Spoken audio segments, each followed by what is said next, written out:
now. And then 10th, 2020. And this is our launch call for Toward a People's Constitution website and project, which is really exciting. Thank you so much for being here. Let's see, we're going to start with just a couple reminders for tech and facilitation. But before we do that, I'll introduce myself, and then Caitlin, you can take it from there. I'm Jessica Munger. I'm a variety of things, including program director at Move to Amend, which is the capacity that I'm engaging with this project in for the moment. And I'm really excited to be here. Thank you. Yeah, hey everybody, I'm Caitlin Saposi-Belknap, and I moved to Amend's national director. I also have worked with Democracy Unlimited for a long time. Democracy Unlimited hasn't been super active, but potentially be the, sorry about the like cliche art behind me. I'm not in my home. I feel a little bit self-conscious about like Target art.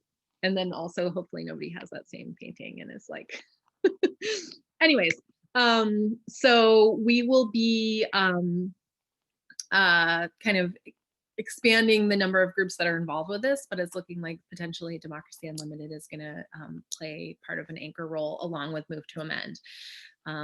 So tonight we are going to be kind of low key here. We just wanted to, you know, we were really excited about this project. We've been working on this for a long time. I was looking through the site last night as we were kind of putting the finishing touches on it, and a bunch of the pages were created in December 2019, coming out of the annual strategy meeting that Move to Amend has every year.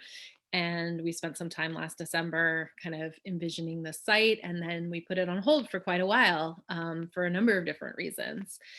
We wanted to make sure that we were ready and that the timing was right, but the timing really does feel right now.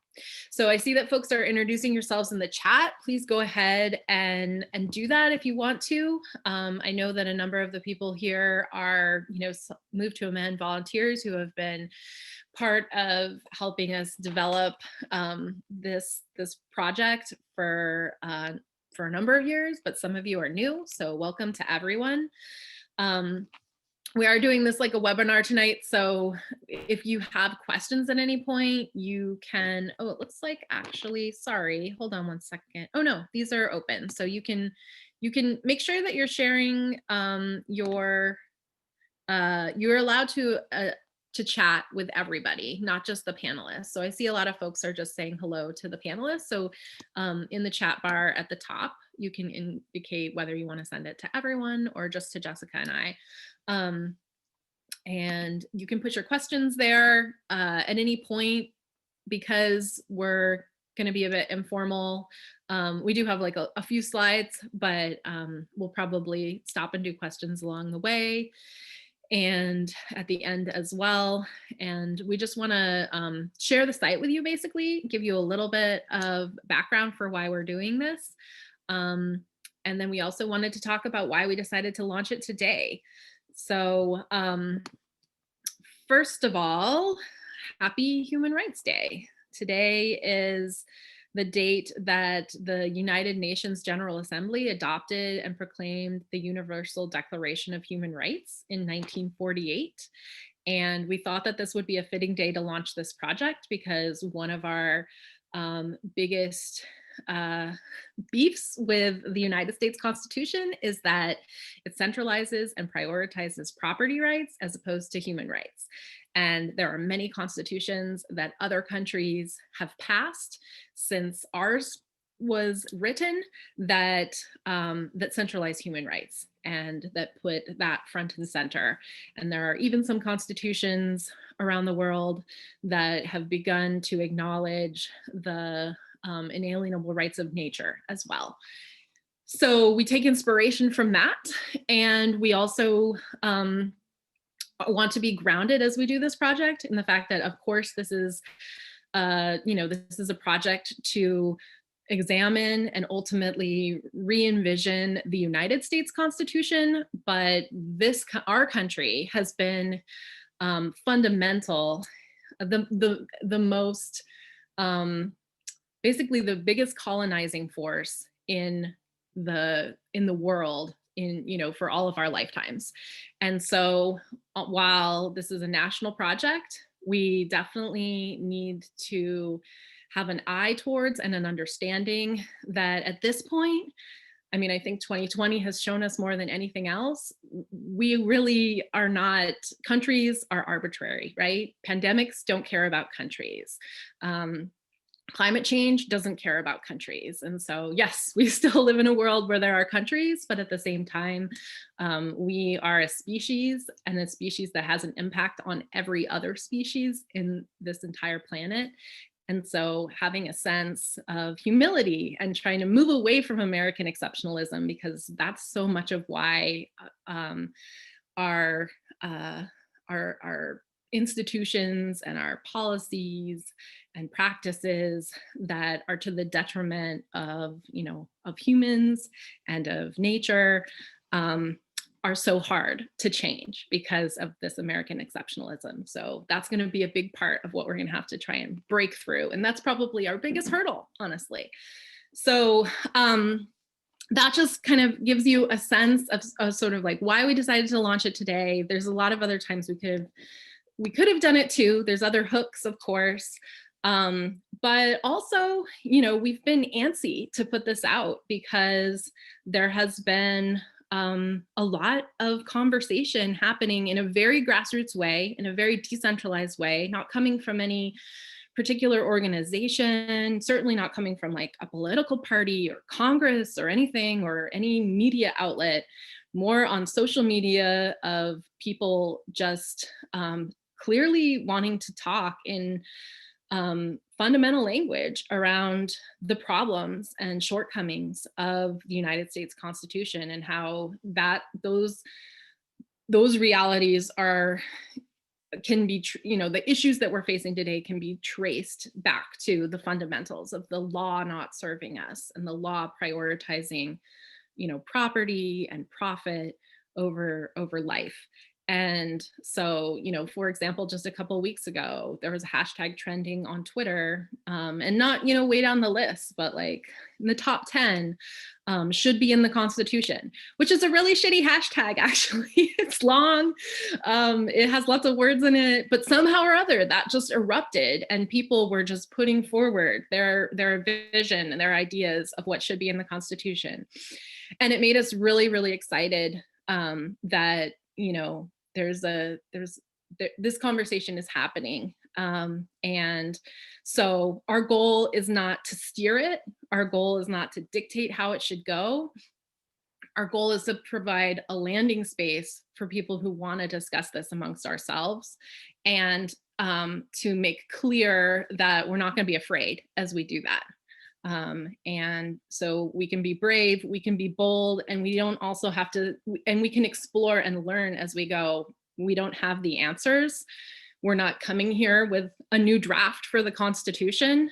I bet you any of us actually could just go ahead and do that and come up with some really powerful and important concepts that should be included. And we want us to take that kind of, ownership over the supreme law of the land, and not think of it in the abstract or something that doesn't belong to us. But at the same time, this isn't the point in the political context for a new constitution to be proposed. There's a lot of work to do to get us there in a way that would move us forward with the vision that we want and not backwards. Because, we are a very divided country in a lot of ways, and there is extreme authoritarianism and fascist, stronghold that has been in the presidency and operates and runs a lot of state legislatures and much of Congress. And so, and when we have a failed political system and we don't have a lot of power as the people. And so all of that is going to need to be built.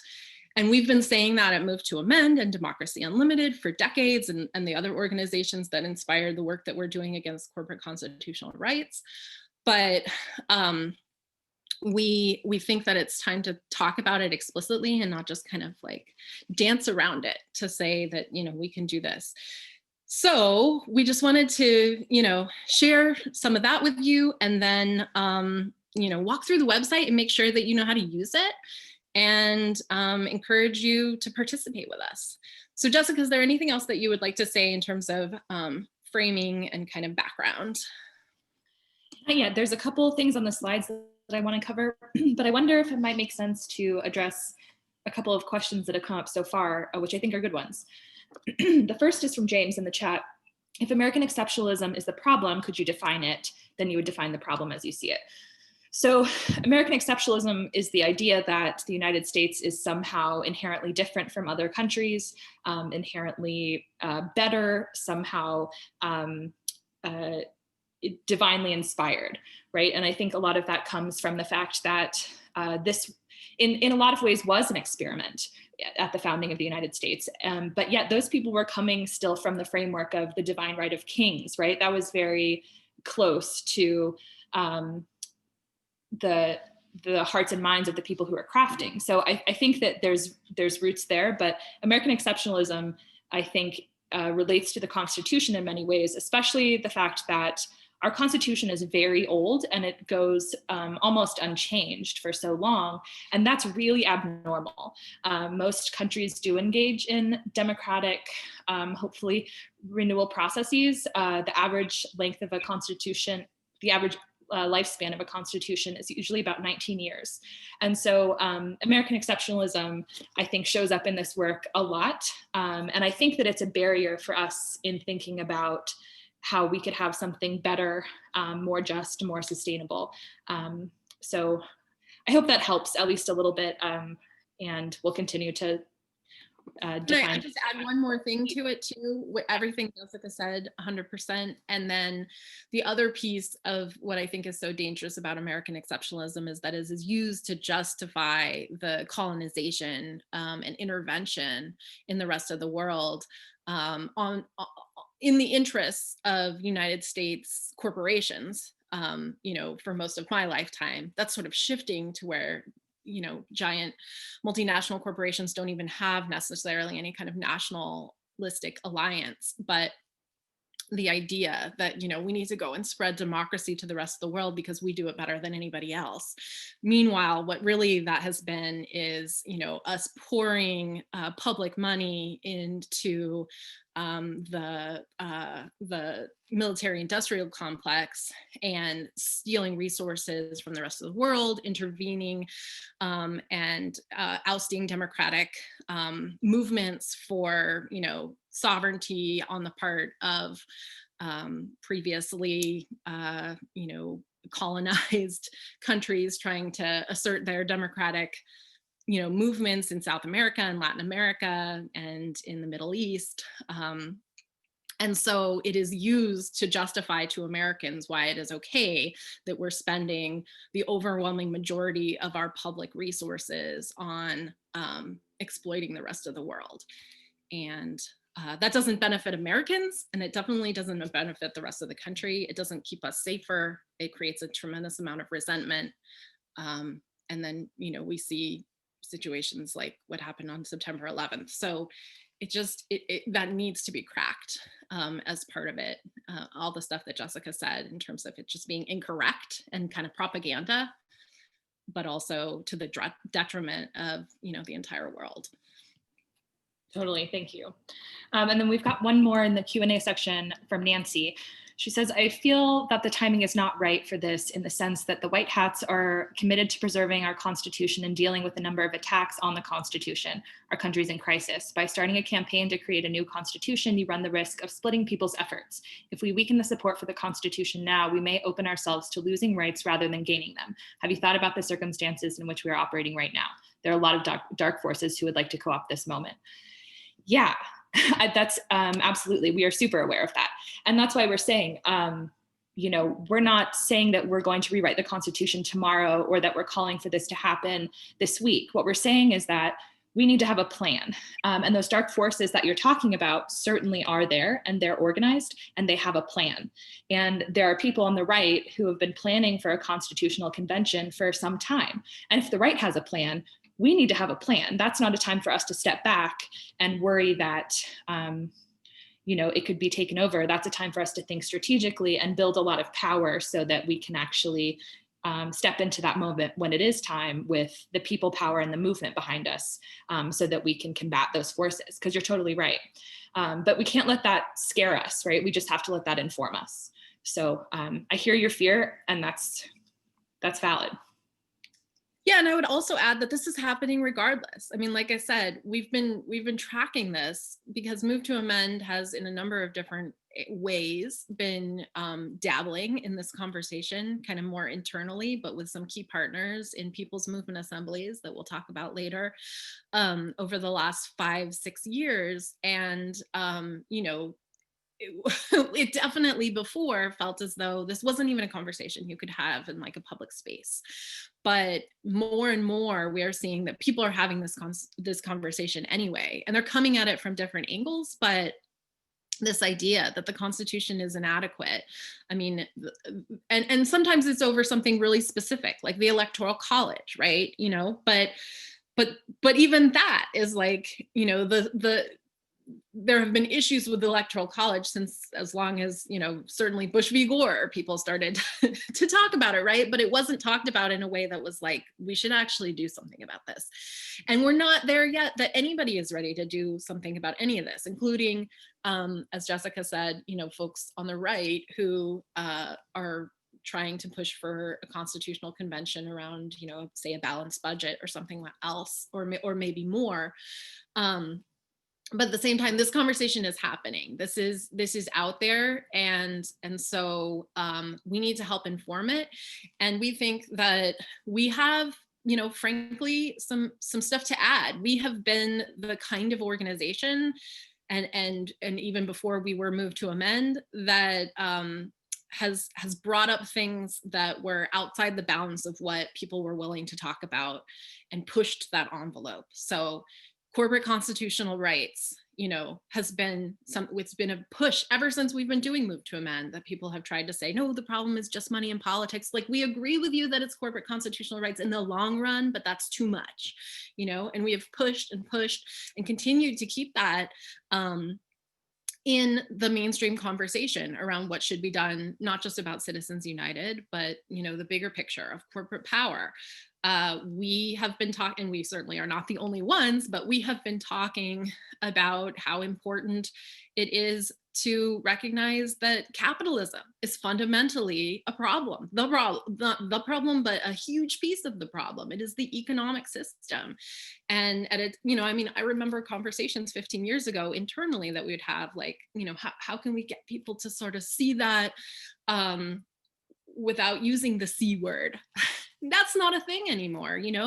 Certainly everybody is not opposed to capitalism, but you have the majority of young people feeling more sympathy and encouragement about socialism versus capitalism. And I don't think that we need to divide it into just those two, but just as an example of sort of how the country has shifted.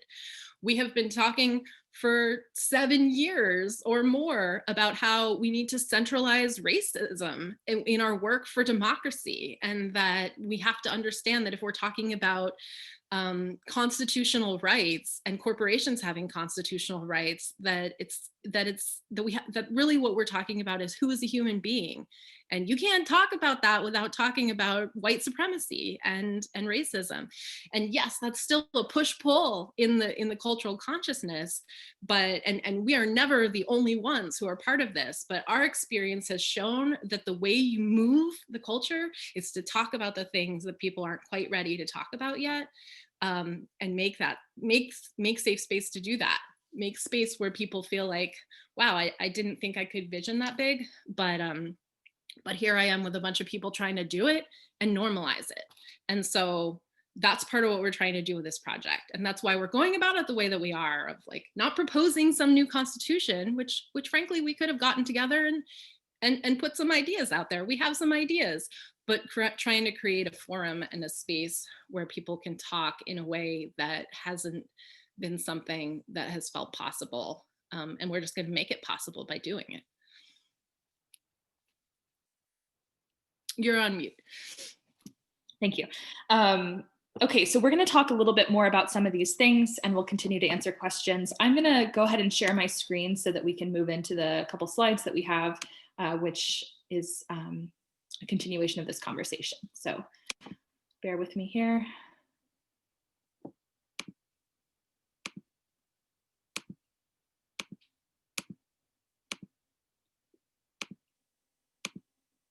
Okay.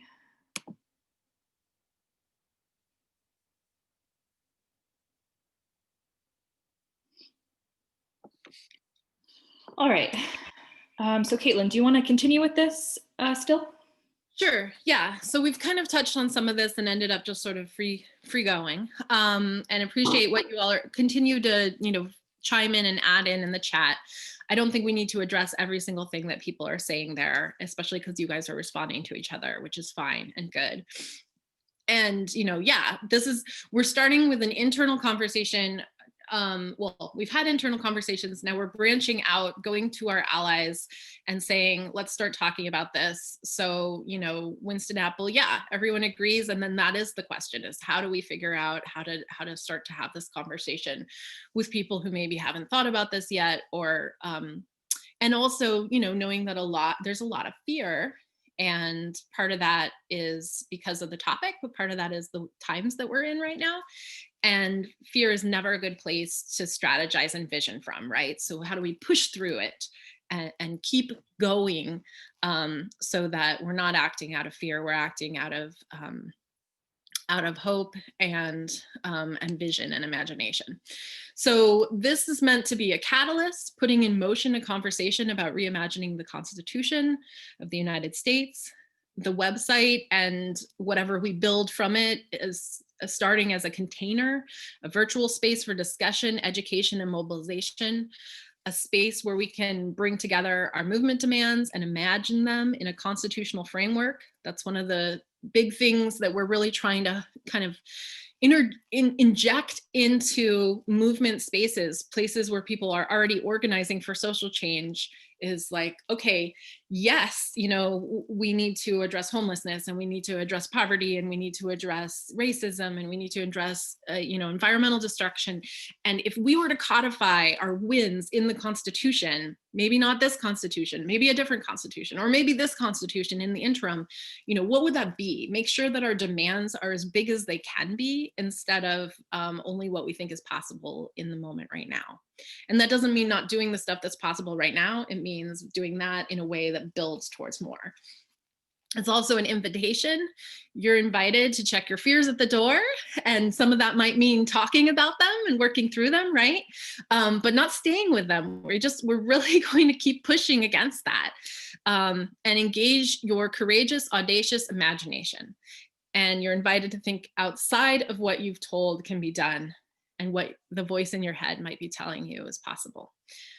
This is also meant to be an offering. We offer this website humbly to the people who want something better, who want deep change. We are in a unique position to create this space as Move to Amend and Democracy Unlimited, and hopefully with other partners as we grow. And we offer it to the movement as a way to channel the energy that we're already observing towards the People's Constitution that's happening.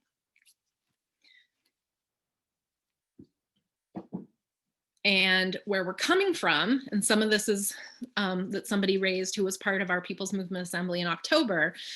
So here are some assumptions that we're bringing, and we want to be transparent about them, but we're also not going to shy away from them. And we've also and we're committed to them. This is, not that we're set in stone with any of our thoughts, but our analysis checks out, and this is what we want to be clear about. Where we're coming from. So the United States was built on land where settlers displaced the native people who were already living on this continent. The United States was mostly built with stolen labor from enslaved human beings. Most people living here at the time of the US Constitution were the time the US Constitution was written, were not considered people under the law. And that means most of us were left out of consideration, or explicitly, to make it more clear what the implications of that really are, is that we were explicitly dehumanized by the US Constitution. If we are women, if we are people of color, if we are poor people, if we are children, if we are not native to this country, etc., if we didn't own enough land. Capitalism is dangerous to people on the planet. And in order to create something better than the existing US Constitution, we have to center the needs and voices of Black, Indigenous, people of color, and be intentional about the way that we do this.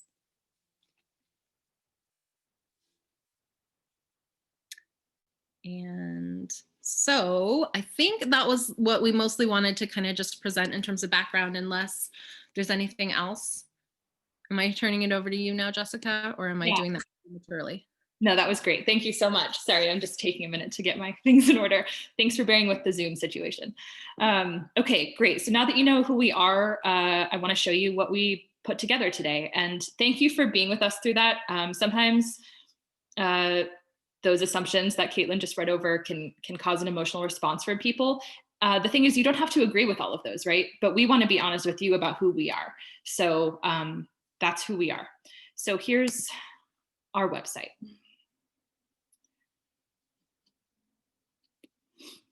Okay, so you've all seen this probably today. I'm going to walk you through what's on here just so you can more easily navigate it. So when we scroll down, you have an about section. So that will tell you what we're doing, summarizing the things that we just talked over in part, and a little bit about our analysis.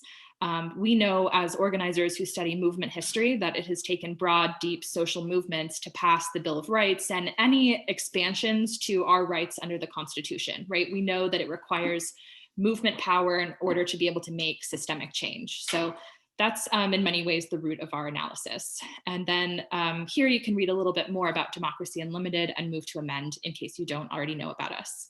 And I want to say thanks to Alfonso, who on our team, who put together all the translation for this website. Really appreciate that help. If you go under About, you can read the story of how we got here. So many of you already know that because you've been with us on this journey. But if in case you don't, this is a good place to understand the story of how we came to do the We the People Amendment, and then how that really naturally became a call to do this work as well. So you can read that there. And then we have our anti-oppression statement. So as you've probably gathered, we believe that the way we go about this work really matters. We believe that we, have to be intentional if we're going to talk about something this large scale. And so if you have questions about explicitly what we believe, you can read that here, but much of it was covered in what we just talked about. If you come to the sign up page, this is where you join, and many of you have probably done this already, but this allows you to engage with the site and also and the forum, and then also to get our emails. This is just an organizing tool for us to be able to keep you informed and invite you to stuff that we start to do. Actually, Jessica, can I just Please, yeah. We made some tweaks to the site just late last night to kind of make sure everything worked well. So this join page, sign up page, actually is what will get you like in the loop, and when we send specific messages about what is going on with this project. And then when you sign up there, it will also prompt you to set up an account, and that's what will let you participate in the forum. And there's also other, if you go to the forum and you click that you want to comment or make a suggestion, then that will also prompt you to set up an account. But joining just in and of itself on this page is mostly just like, I want to be in the loop, and then there's a next level to set up that account. Cool. Thank you for the clarification on that. Okay, then we have a news section, which will fill up as we move forward. But today's news was that we had a piece come out in Salon about this project, and you can read that right here. And then we've got a formal press release for this project and website, and then link to this call. So as we do more things, that's a good place to find out information. Okay, so then the forum, I'll click to the main page here so you can see the majority of it. This is a space for us to talk about some of these really big, dense issues. So really, we just want to offer this as a platform for people to talk about their ideas and engage with some of these really difficult questions. Changing the Constitution, the process, like how would we do this? New amendment ideas. There are some that are already proposed and others that might live in your head. Corporate constitutional rights, of course, that's our bread and butter. And then upcoming events and actions, and then if you have other things you want to talk about. So as Caitlin said, that you want to make sure you do the second step of that process so that you can engage with the forum. Under Learn More, we have so much information. So this is a good place to start. Can I just go one other thing on the forum piece? I couldn't find the mute button, just so people understand too, because there's a little, some of this is kind of just how Nation Builder adds in extra language. So you can submit posts, so ideas in the categories. And then the other thing you can do is like and dislike what people say. So you don't necessarily have to, and then you can also comment as well. So one of the things that we might do is, like, as this grows, crowdsource specific ideas for, pieces or, parts of the treatise or feedback on, any given part through the like and dislike option, basically a vote up and a vote down. At this time, we don't expect anything to be like binding through as informal a process as this, but it has the potential for us to use it for, voting and weighing in and stuff like that. So to please use those things, because the things that are liked will be, kind of elevated and more likely for other people to see them. And also feel free, if you've got a good idea, to tell your friends, hey, come over here and like this and weigh in and comment, because it makes it more likely that that's, what new people who come in will see, and you're encouraged to, kind of advocate and organize in a way that is not domineering. Okay, pass. Yeah, thank you, Caitlin. That part. It'll be a free space. We're not going to oversee it too heavily, but if we see any nonsense and fascism or white supremacy, that will be dealt with. Okay, let's go to Learn More, where I was saying we have tons of resources, so many things. So it's a good place to start if you just kind of want to dive into some of this and give yourself the background knowledge that is helpful to have moving forward with this. So, of course, the Constitution and the Bill of Rights, and then some pieces that were written by folks on our team and who are also adjacent to our team, some historical context here, lots of helpful things to read the primary sources on, and then some analysis too. And we've tried to give you a little summary of what's in this resource here below it, so it's more accessible, hopefully. We've got an Indigenous Peoples History of the United States and several other things that came out of the People's History sort of school. And Howard Zinn, who was one of the first endorsers of Move to Amend, the late Howard Zinn. So of course we rely on that. And then an exploration of rights. So different kinds of rights, how they're used. International Declaration of Human Rights, which we talked about before, is a thing that we look to a lot when we're thinking about how to articulate our rights. And today is Human Rights Day, so definitely give that a read if you haven't already. And then if you scroll further down, there's some readings from our People's Movement Assembly that many of you attended this fall. So lots of things from the speakers that we hosted there. A couple of videos, I think, and then there's some miscellaneous stuff down at the bottom. So plenty there to keep you busy. And then if you go to examples of other constitutions, I think this piece is really important, that we understand that the US Constitution is not normal. It's a very abnormal document for a lot of reasons. And I don't know about you, but I never read another country's constitution until I was a full grown-up. And I just don't think it's really part of the way that we relate to that, and that really, I think, prevents us from being bold and making changes in some ways. So we've talked about that too. So read other constitutions. It's really interesting. Here's just some examples that we think are interesting. But if you go to Comparative Constitutions Project, you can compare and read every constitution in the world. So that's a really interesting practice. Then you can come down to human and environmental rights. And that is what it sounds like. So some examples of how these rights are articulated in other documents and treaties.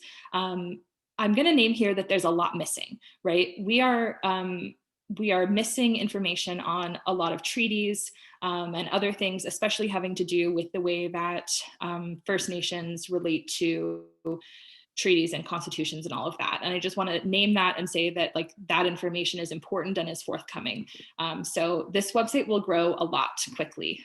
So please look back, check back every once in a while so you can see what's new. And of course, we'll update you too. And then you can contact us. These are the ways. If you want to write us a note or an email. Also, if you're an organization or part of an organization that is interested in this work and wants to connect with us about being a partner or being in coalition, this is how you should do that also, and we will get back to you.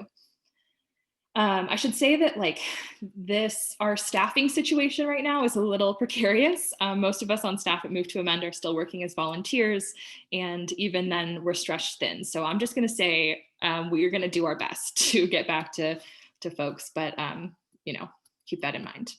You should like us on social media. That's where a lot of our stuff happens too. Spread the word is what you think it is, how to connect with us. And then this is for tonight's call, and you've all done that. So right now the website is up, it's live. We're gonna be adding a lot more to it as we go. There's so much more to say, but we just wanted to get this out and provide this container so that we can build further. So I'll stop sharing my screen now. And let's see. That's the website. I see there's some questions here. I'm not sure if there's anything on the website that we should go back over. Did you notice anything? No, although it occurs to me that maybe giving people a little bit more. So there's the website, and then there's also the People's Movement Assemblies, and we don't have any more on the calendar at the moment. And we're still kind of learning how to do this in a way that is safe with COVID, and it's not an ideal way. But since everybody here may not have participated in any of the ones we've done before, maybe we could just talk a little bit about how that's also a forum, and we are going to figure out how to continue to provide those too. Yeah, totally. Well, that's actually a really good segue into the last slide about what we're doing next, because PMAs are a big part of that. So I'll just go ahead and do that now, and we can talk about that there.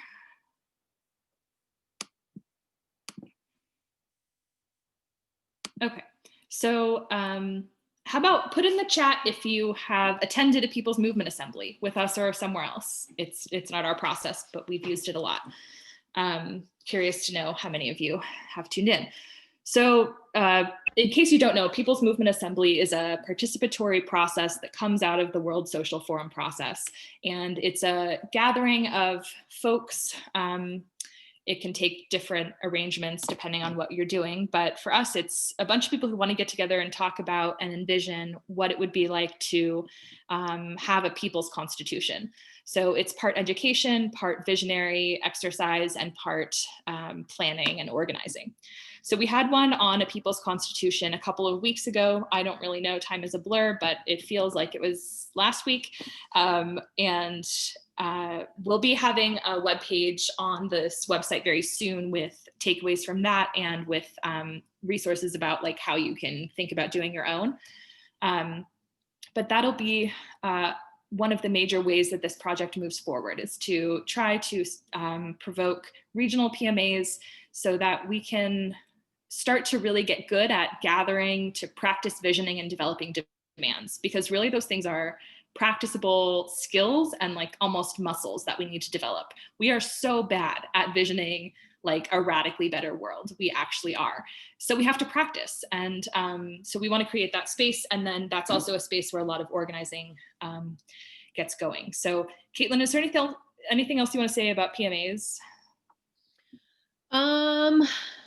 No, I mean, well, just that we didn't come up with them. I mean, I think Jessica said that, but just it came out of the World Social Forum process, which is, civil society coming together to figure out how to contest this idea that there is no alternative, and corporate capitalism is all that there will be. And so it's very fitting, I think, for us to borrow that process for this, because it's the same work, but it's what that work would be in the United States when our country is the imperial force on the rest of the world saying this is how it has to be. Totally. And then we have planned to do a lot of education. I mean, it's pretty clear that this is not just a process that has a lot of logistics and decisions, but it's really a psychological hurdle that we have to overcome, and a challenge of the imagination in many ways. So not only do we have teaching to do about and learning to do about constitutional processes elsewhere and how this all could work, but also we need to be cultural change agents. And so by making this more prolific and in the public, cycle of conversation, that helps too. So lots of getting it out there, panels, presentations, education, and then coalition building, right? So we are in no way saying that we are the people who should rewrite the Constitution. That's not what we're saying. But we do think that we could help bring together a really rich network of people who are thinking in this way and should be at the table. So again, if you are part of an organization that wants to engage with us on that level, that's great. That's a lot of what our work is going to be, as well as we build this thing out. And probably a lot more that we don't know about yet. Totally. Yeah, go ahead. Suggestion for something that everybody could do, starting right away, would be, if you, talking about this on social media. So a lot of where this has sort of bubbled up already, as I mentioned at the beginning, has been, without any institutional container of any kind. And we're not trying to be the institutional container, but we also do have some thoughts about how that should happen. And that's why we've set up this site the way that we have, as opposed to being like, we are now the, newconstitution.org, and come here for all of it, right? And so to the extent that anybody else starts to do that, I think we should challenge that and make sure that we're clear that this needs to be, a decentralized movement, and it needs to be rooted, not in Washington, D.C. and not in New York, and not in the Bay Area, but from everywhere. And so talking about it on social media, sharing this site, putting ideas out there, asking questions. Do you, have you read, Jessica posted a series of questions, and I think that we're going to start to do this more on our social media, like on Instagram, of just questions that people might not have thought of. Have you read the Constitution in the last 5 years? What is your favorite part of the Constitution? Helping people see that that's 100% of the time going to be amendments. So that wasn't the Constitution that was written by the founding fathers. Even the, Bill of Rights, which they were involved in writing, was, came after, and that was the compromise to get it passed. Things like that, just sort of starting to put that out there. But then also, if anybody is friends with podcasters, I think that having this conversation in podcasts is going to be an effective way for us to get this out. So maybe we will start to put some of that out ourselves, but also joining in places where people are talking about politics, about the human condition in the world right now, and just exploring this. It's a low key and easy way for people to do exactly what we want them to do, which is not have all the answers, but to begin to start to wonder about the question. And so help us do that. And you could do that too. It doesn't have to be us being the ones to be the guests. But if you think, if you have a connection, you can help make it. But also potentially, if you're connected with other people who are having these decentralized conversations, which is what a podcast allows to do. And it doesn't have to be typed like it does, if you're sharing posts on Twitter or whatnot. So please do that. And then also weighing in on comments on articles. I mean, just yesterday, there was an article in the Atlantic about what would it look like if we wrote the Constitution. It wasn't really from a framework that's where we're coming from. But again, this is happening all over the place in all kinds of ways. And so we can help steer what that means. And we can make sure that it's done, centralizing human rights and not just about tiny little tweaks that still hold up this idea that this 200 plus year document is somehow capable of guiding the current condition that humanity is in, which is a ludicrous idea in and of itself. Totally.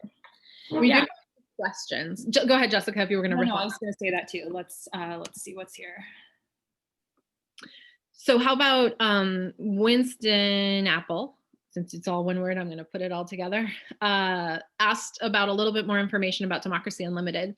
So Democracy Unlimited is one of the groups that started Move to Amend, which was a coalition of a number of organizations. And it was Democracy Unlimited of Humboldt County, and it was rooted in Northern California as a local grassroots organization there. And that's who I used to work with and who I started with when I moved over, and more Move to Amend just kind of kept on taking over all of the work that Democracy Unlimited was doing. Because we set up Move to Amend to be a structure where we were trying to start local chapters to do the work that we call affiliates. Democracy Unlimited became the coalition organization within Move to Amend that made sense to kind of do that support organizing work, because we basically had an organization that had been working against corporate constitutional rights at the local level for 10 years prior to Move to Amend. And so ultimately what ended up happening is Move to Amend kind of consumed Democracy Unlimited. So now Democracy Unlimited is mostly an organization that still exists on paper. It is actually the 501c3 arm of Move to Amend's work. So it's Democracy Unlimited, and then we have the Move to Amend Education Fund that does the non-advocacy work that Move to Amend has always done. So in some ways, having Democracy Unlimited maybe be the main organizational anchor is kind of just a matter of like how donations come in. And this is all educational work. It's not advocacy work. And so we may be able to, get some grant funding, for example, and not very many foundations would fund this, but there are some that would be interested in the deliberative nature of what we're trying to do here. So some of it is that, and then some of it is that Move to Amend doesn't really make any sense to anybody who doesn't kind of understand what we're doing, and Move to Amend, just the name by definition implies something much smaller than what we're trying to do with this project, whereas Democracy Unlimited is a much better name for that. So we don't know that it will really stay within one organization. It depends kind of how the coalition grows. We definitely don't want just these two organizations involved.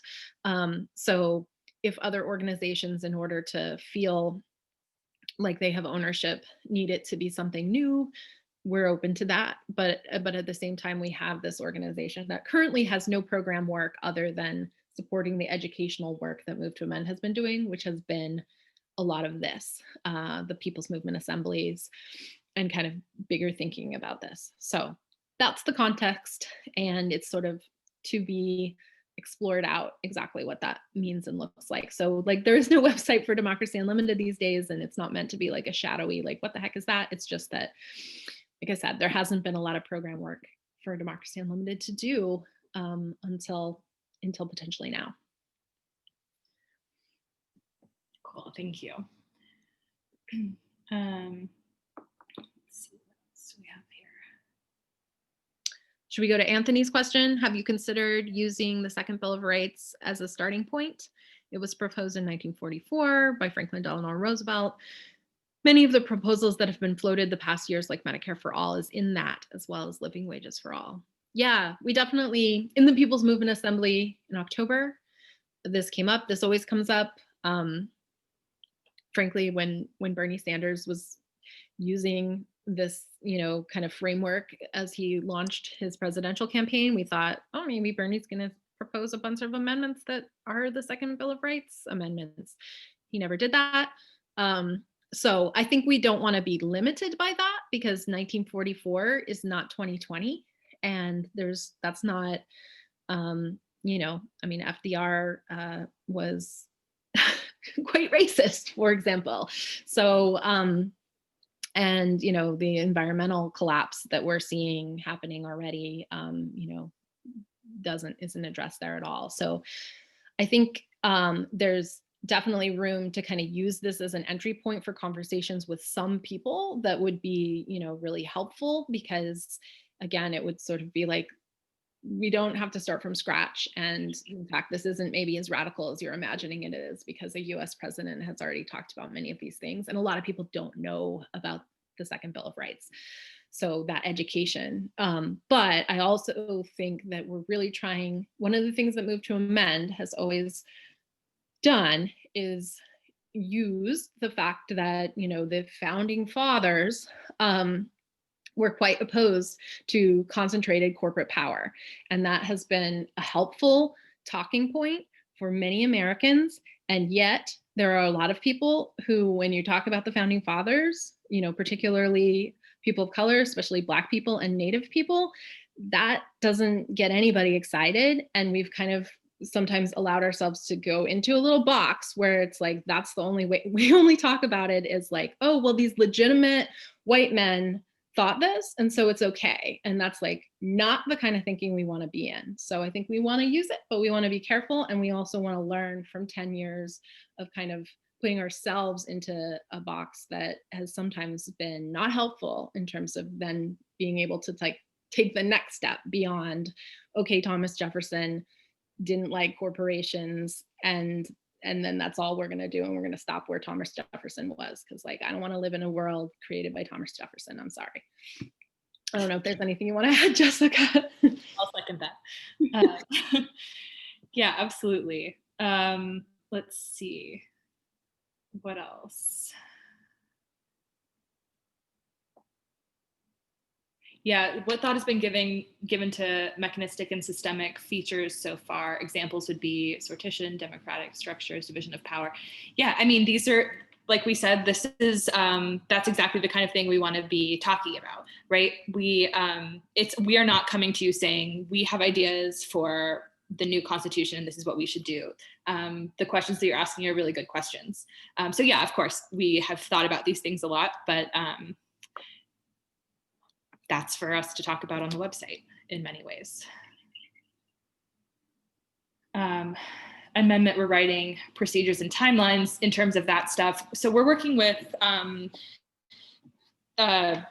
organizer and academic Ben Mansky, who studies constitutional renewal processes and democratic movement-led processes. And so we're doing our best to study how these things work in the rest of the world, because constitutional renewal is a very natural process in most of the world. It's done all the time, all over the place. And so we're trying to learn from how that goes in countries that are similar to the United States in different ways, and trying to learn those lessons, but also, of course, like engaging people from outside the United States to learn from them directly as well.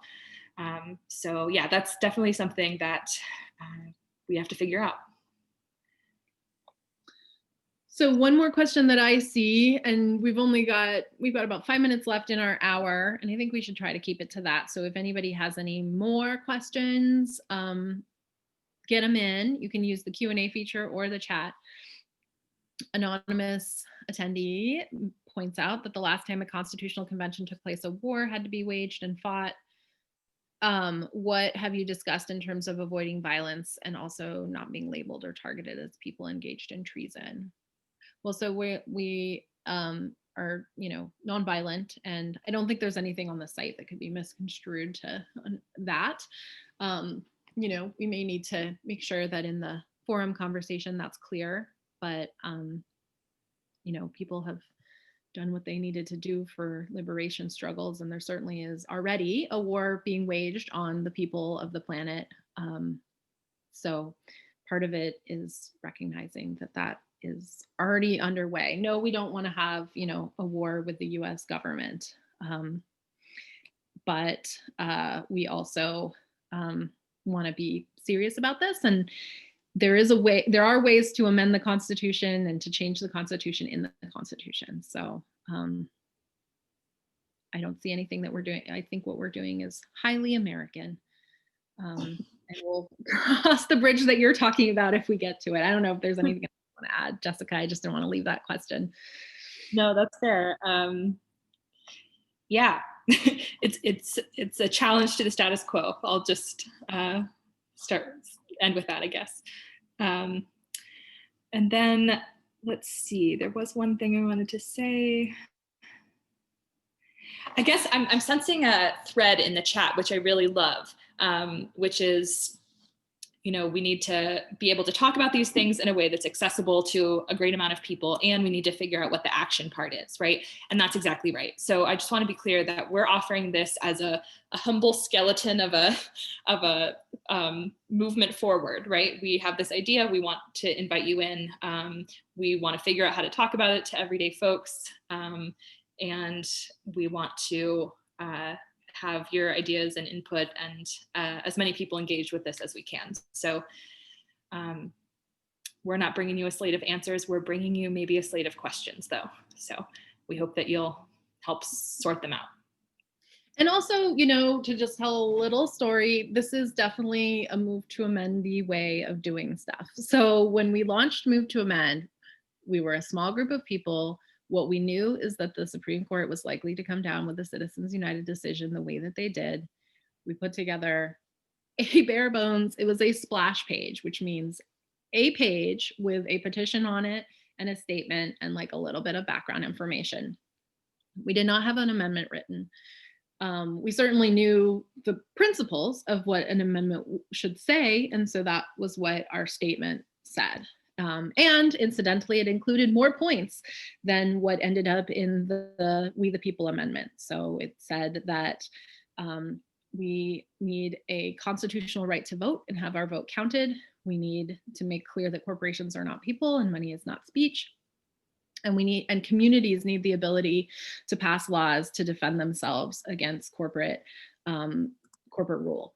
And then 200,000 people responded and said they wanted to get involved. And then people said, I want to start petitioning. I want to pass resolutions. I want to know what the amendment is. I want to weigh in on what it should be. And that helped push us to write the amendment. And it took a year from when we launched, but we did. And now it has been introduced in Congress many times, and we're going to still keep going. So this is sort of our style of, look, we have a concept, but we are not so arrogant as to think that these enormous things that we're trying to do are appropriate for just us 12 people in a living room to amend the Constitution, or now even, the hundreds of people who have been involved in the different parts of this over the last several years to launch this.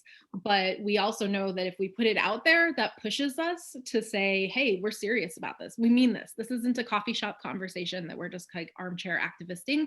What would it look like to do this? And also though, is this something that has wheels and traction?